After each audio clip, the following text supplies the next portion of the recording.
Hometown, Part 1, from Selected Stories by Herman Bosman. Opa Becker told us about how he had once gone back, very many years later, to revisit the village where he had lived as a child. Yuri Stein asked him how many years, but he did not answer. He pretended to be too deaf to hear Yuri Stein's question. That was a peculiarity of Opa Becker. He not infrequently, by implication, made claims to great age, but he never allowed himself to be pinned down into stating how old he actually was in terms of years. It seemed that he wanted to give himself a certain measure of room for maneuvering in on that score. Nor did Opa Becker acquaint us with the name of the little place that he went back to have a look at, after an interval of many years. But that did not matter, since, for each of us, they were the remembered scenes of our own childhood that Opa Becker spoke about. Of course, there was a railway station now, which, of course, there hadn't been before, Opa Becker said. Yes, and tarred streets and a filling station with petrol pumps, Chris Herman said. And a fish and chip shop and a milk bar with high stools, Gijsbert van Tonder said. And where there had been an old garden wall of red bricks with honeysuckle growing over it, Yuri Stein began. No, not honeysuckle, Chris Velman interrupted him, but a creeper with those broad leaves and blue flowers. I forget what it's called now. And the wall isn't red brick, Gijsbert van Tonder said, but a whitewashed earth wall. They were in general agreement, however, that whatever building had been erected on the site of that old garden wall must be something pretty awful anyway. Opa Becker took our remarks in bad part. Who's telling this story? Me or the lot of you? He asked. Then he went on to say that from the station there was a bit of a rise before you got to the village itself. And so you decided to walk, Yuri Stein said, so you could enjoy each moment of it, recalling how you had run over the veld there as a carefree boy. Yes, Opa Becker snapped. That's what I did do. I did walk.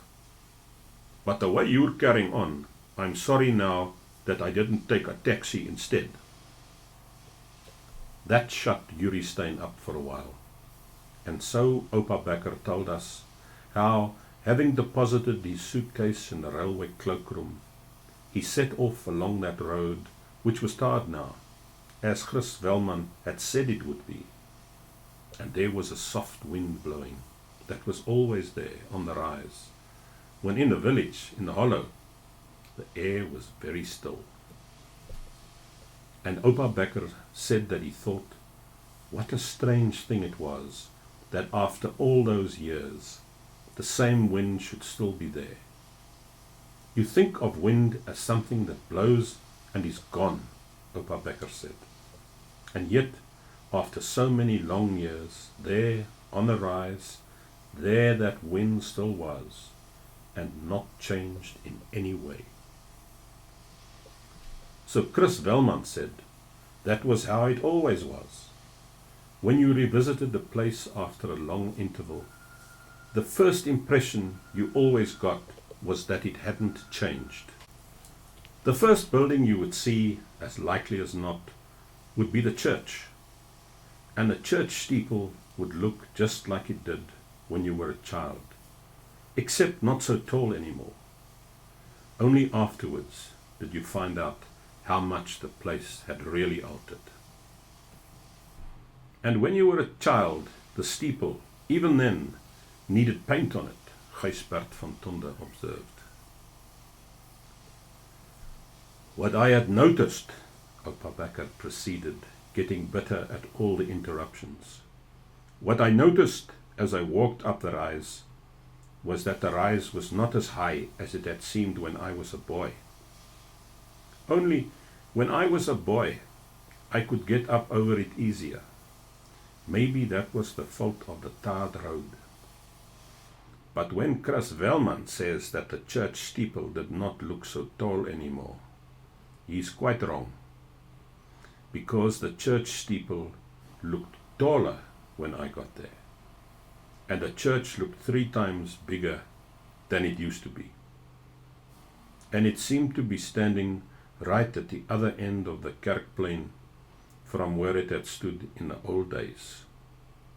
And why it all looked like that to me was because the church had been rebuilt on the other side of the plain, and it was 3 times bigger. That should have put Chris Velman in his place, but he didn't. Instead, a twinkle came into his eye. "Where was the bar, Oupa Becker?" he asked. "I hope you found that all right. I mean, they didn't go and shift the saloon bar too, did they? Where you couldn't find it?" Oupa Becker said he was coming to that. First, he had walked about the Kerkplein a good while, searching for the site of the old church. Then he came across a row of stones that were half buried in the long grass, and that he knew were the foundations of the old church. He went and sat on a stone, Oupa Becker said, and a host of childhood memories came back to you, Yuri Stein said. Then Oupa Becker got really huffy. "Look here," Oupa Becker said. "I only hope the same thing happens to you, all of you, as happened to me. I only hope that one day, when you take it into your heads to go and visit your childhood homes again, you'll also find everything as changed as I found it. That's all. Then you won't see anything to laugh at in it. And I only hope you also feel as lonely as I felt when I turned away from the Kerkplein and walked down the main street of the village, and everywhere I saw only strange faces and strange buildings, and there was nobody to whom I could say, and there was nobody who was even interested, that this was my hometown. But of course it wasn't the place anymore that I had spent my childhood in. Not the way they had changed it, it wasn't.